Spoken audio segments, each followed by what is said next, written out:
وہ آدمی جس میں تنہائی میں اللہ کا ذکر کیا، اللہ کو یاد کرنے بیٹھ گیا، کوئی دیکھنے والا نہیں تھا، وہ تنہا تھا، حجرے میں تھا، اپنے بند کمرے میں تھا، اپنے رب کو یاد کیا۔ اللہ کی یاد کرتے کرتے اس کی آنکھوں سے آنسو ٹپکنے لگے، اس کی آنکھیں آنسوؤں کا خراج دینے لگی۔ تو میرے اور آپ کے آقا و مولا نے فرمایا کہ یہ آنسو اتنے قیمتی ہیں، ان آنسوؤں کے بدلے میں قیامت کے دن اسے عرش الہی کا سایہ نصیب ہوگا، عرش الہی کا سایہ اسے نصیب ہوگا ان آنسوؤں کے بدلے میں۔ رومی علیہ رحمہ فرماتے ہیں جہاں پانی گرتا ہے وہاں سبزہ اگتا ہے، جہاں آنسو گرتے ہیں وہاں رحمت اترتی ہے۔ تو اس لیے جو اللہ کی یاد میں رونے کا لطف ہے اور اللہ کی یاد میں آنسو بہانے کا اجر اور صلہ رکھا گیا ہے، یہ گناہوں کو دھو ڈالتا ہے، یہ اندر کی صفائی اور ستھرائی کا سبب اور ذریعہ ہے۔ میرے اور آپ کے آقا و مولا نے فرمایا راتوں کی تنہائیوں میں اٹھ کے قرآن پڑھا کرو اور قرآن پڑھتے ہوئے رویا کرو۔ پھر فرمایا فَإِلَّمْ تَبْكُوا فَتَبَاكُوا، اگر رونا نہ آئے تو رونے کی کوشش کیا کرو۔ حضرت داتا گنج بخش علی حجویری سے ایک مرید نے کہا حضرت اگر رونے کی کوشش کریں پھر بھی رونا نہ آئے، فرمایا پھر اپنے مقدر پہ رویا کرو۔ تم اتنے سنگ دل ہو گئے ہو کہ تمہاری آنکھیں آنسوں کا خراج نہیں دیتی۔ جو رونا نہیں جانتا وہ اللہ کی رحمتوں کو اور اللہ کی کرم نوازیوں کو کیسے سمیٹ پائے گا؟ بچہ روتا ہے تو ماں دودھ دیتی ہے، جب بندہ اللہ کی حضور الہاؤ زاری کرتا ہے، عجز کرتا ہے، انکساری کرتا ہے تو اللہ کی رحمتوں کو جوش آتا ہے اور اللہ تعالیٰ کی رحمتیں اس پہ برستی ہیں، اور اس کے نہ صرف گناہ معاف ہوتے ہیں بلکہ اللہ تعالیٰ اس کے گناہوں کو بدل کے نیکیوں میں تبدیل کر دیتا ہے۔ ایک فقیر تھا، ملنگ درویش، اللہ کا بندہ، اس کی عادت یہ تھی کہ اپنے ڈیرے پہ آنے والوں کو کھلاتا، ان کو پلاتا، ان کی ضروریات کا خیال رکھتا، لیکن کوئی مالی آسودگیاں نہیں تھی۔ ہوتا یہ تھا کہ بعض اوقات لوگ آتے تو ادھار لے کر کے وہ لوگوں کو کھلا دیتا۔ خیر چونکہ فقیر کا مزاج یہ ہوتا ہے کہ لوگ آئیں اس کے ڈیرے سے کھائیں، بابا بلے شاہ نے بھی کہا تھا نا، اٹ کھڑک کے دکڑ بجے تتا ہووے چلا، آن فقیر کھا کھا جاون راضی ہووے بلا۔ یہ فقیروں کا مزاج ہے، تو جو بھی آتا اس کے ڈیرے سے کھاتا اور وہ ادھار اٹھا اٹھا کے لوگوں کی ضروریات کو پورا کرتے رہتے۔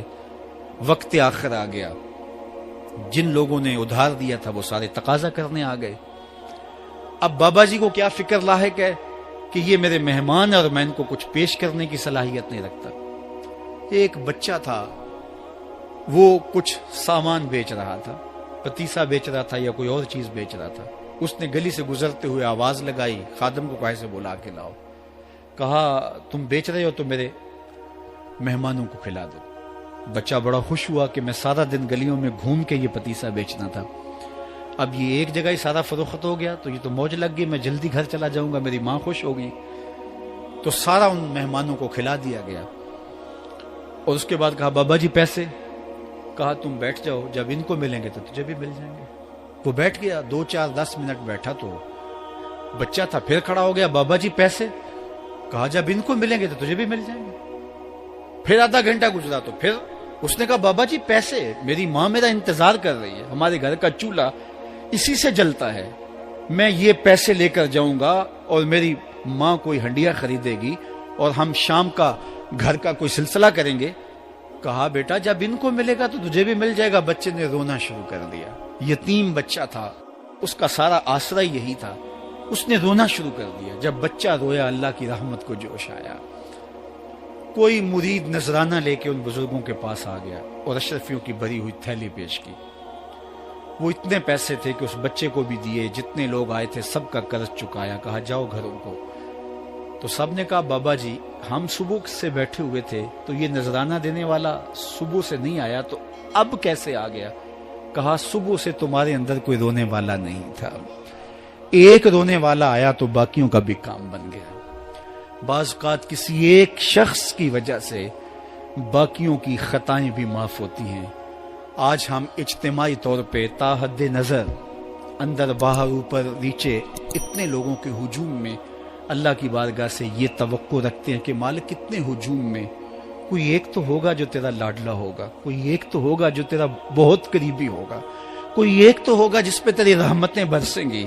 تو مالک اس کے صدقے سے ہماری خطائیں بھی معاف کر دے، ہمارے گناہ بھی معاف کر دے۔ کوئی ایک رونے والی آنکھ مل گئی تو باقیوں کا بھی کام بن جائے گا۔ اٹھ فریدا ستیا تے میلہ ویکھن جا، وت کوئی بخشیا مل جاوے تے تم ہی بخشیا جا۔ میرے مالک ہم سب کی خطائیں معاف کر دے، ہم سب سے درگزر فرما اور ہم سب کے باطن کو ستھرائیاں دے دے، ہمارے اندر کو پاکیزگیاں دے دے۔ بہت وقت میں نے اور آپ نے صاحب گزار لیا، تیزی کے ساتھ زندگی بیت رہی ہے۔ میں اگر اپنے آپ کو دیکھوں تو میری زندگی کتنی